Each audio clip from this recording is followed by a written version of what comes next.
Hello students, तो यहाँ पर हम लोग देखने जा रहे हैं क्लास 10th सिविक्स यानी कि नागरिक शास्त्र का चैप्टर नंबर 3 है लोकतंत्र में प्रतिस्पर्धा और संघर्ष। तो ये हमारा चैप्टर है। इस चैप्टर में जितने भी महत्वपूर्ण प्रश्न है लघु उत्तरीय, पहले तो आज लघु उत्तरीय हम देखने वाले हैं। तो जितने भी महत्वपूर्ण प्रश्न है एक एक करके सारे प्रश्नों को हम लोग देखेंगे यहाँ पर। अब ऐसे प्रश्नों को खास करके देखेंगे यहाँ पर जो बार बार परीक्षा में पूछे जाते हैं, साथ ही साथ हम समझते हुए उसको चलेंगे। देखो, बातों को समझो और समझ करके फिर उसको लिखने की कोशिश करो। एसएसटी क्या है, अगर रटने के चक्कर में पड़ गए एसएसटी में बिना समझे हुए तो फिर रटते ही रह जाओगे। तो रटना बिल्कुल नहीं है, बातों को समझो और फिर उस आंसर को लिखने की कोशिश करो। और साथ ही साथ तुमको आंसर भी यहाँ पर दिखाई देगा, ऐसा नहीं आंसर दिखाई नहीं देगा, तो वो भी देख सकते हो। प्रश्न है हमारा, दल बदल कानून क्या है। पहले नंबर का प्रश्न है, दल बदल कानून क्या है। दल बदल का मतलब बोले तो क्या, एक पार्टी से निकल करके दूसरे पार्टी में चले जाना। ठीक है, बचपन में हम लोग खेलते कई बार, और खेलते खेलते एक बच्चा क्या होता है, दूसरे बच्चा से झगड़ा करके दूसरे के ग्रुप में चला जाता है, तो वो भी तो दल बदल ही है ना। तो वो भी दल बदल है। दल बदल का मतलब बिल्कुल ऐसा ही समझो कि पार्टी बदल लेना। अब वो चूंकि बच्चा है तो बच्चा को बहुत ज्यादा समस्या नहीं होती है, लेकिन ये दल बदल होता कहां पर है, दल बदल होता है राजनीतिक पार्टियों में। अब भारत क्या है, एक लोकतांत्रिक देश है, और लोकतांत्रिक देश छोटा मोटा नहीं है। 150 करोड़ की यानी 150 करोड़ की जनसंख्या है भारत के पास। और लोकतंत्र में राजनीतिक जो दल होते हैं उसका काम क्या होता है, शासन संबंधी निर्णय लेना या शासन को चलाने का, मुख्य रूप से चलाने का काम यहाँ पर राजनीतिक पार्टियों का होता है। और राजनीतिक पार्टियां चुन करके कैसे आती है, चुनाव के द्वारा। जो प्रत्यक्ष चुनाव होता है विधायक और सांसद का, उसमें राजनीतिक पार्टी चुन करके आती है। आ रहे दल बदल पे ही आ रहे। तो सपोज अब यहाँ पर जो सांसद होते हैं, विधायक होते हैं, ये मुख्य रूप से दो तरह से चुने जाते हैं। एक तो निर्दलीय होता है, जो बिना किसी पार्टी के चुनाव लड़ता है, उसको हम लोग निर्दलीय बोलते हैं। और एक होता है किसी पार्टी से टिकट लेकर के, यानी किसी पार्टी का उम्मीदवार होता है। ठीक है, तो वो पार्टी के टिकट लेकर के वहां फिर चुनाव लड़ता है। अब मान लो पार्टी ए है हमारे पास और दूसरी पार्टी बी है।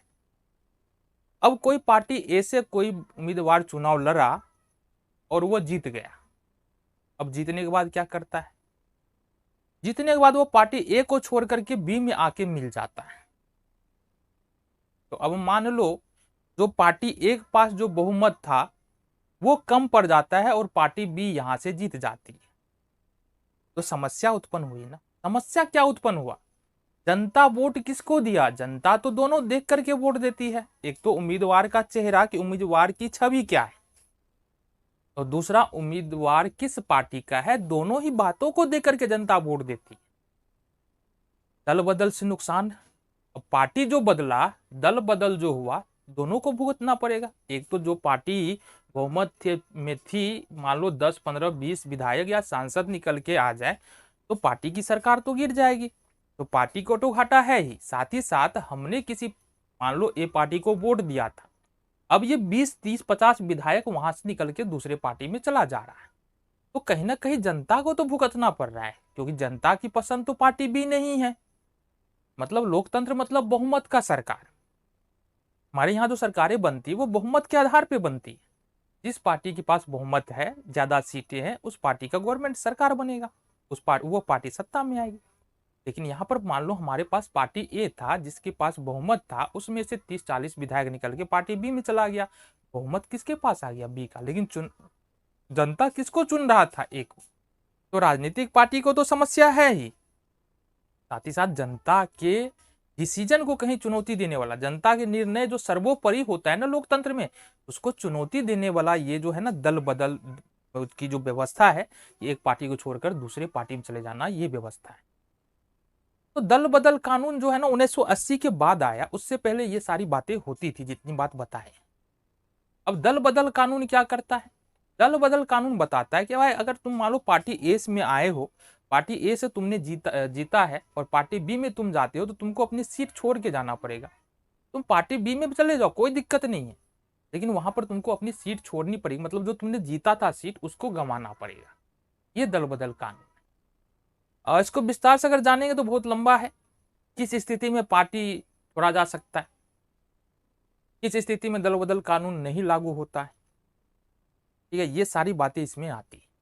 ठीक है, यहाँ पर एक महत्वपूर्ण बात है, अगर कोई मान लो स्वेच्छा से, अगर मान लो हम ये दे रहे हैं क्या बोल रहे हैं, रेजिग्नेशन दे रहे हैं पार्टी को, और पार्टी एक्सेप्ट कर रहा है, तो फिर इसमें दिक्कत नहीं है, फिर तो हम छोड़ करके पार्टी दूसरे पार्टी में जा सकते। मतलब आपसी सहमति से चले जाए तो दल बदल कानून तो लागू ही नहीं होगा, तो फिर ये कानून लागू नहीं होता है। लेकिन अगर मान लो आपसी सहमति से नहीं जा रहे हैं, तो फिर कानून के पास ये क्षमता होती है, वो जो विधायक है, सांसद है, उस पर कार्रवाई हो। ठीक है, क्या इतनी बातें लिखनी है? बिल्कुल नहीं। फिर लिखना क्या हमको?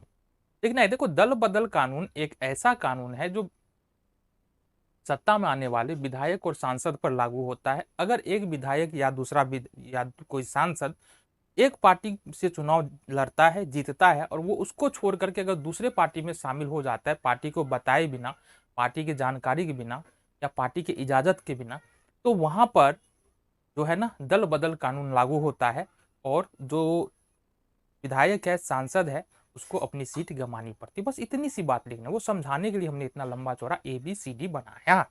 तो आंसर देख लो, क्या आंसर बराबर देखो। हाँ, समझ में आ गया? देखो ना आंसर। दूसरा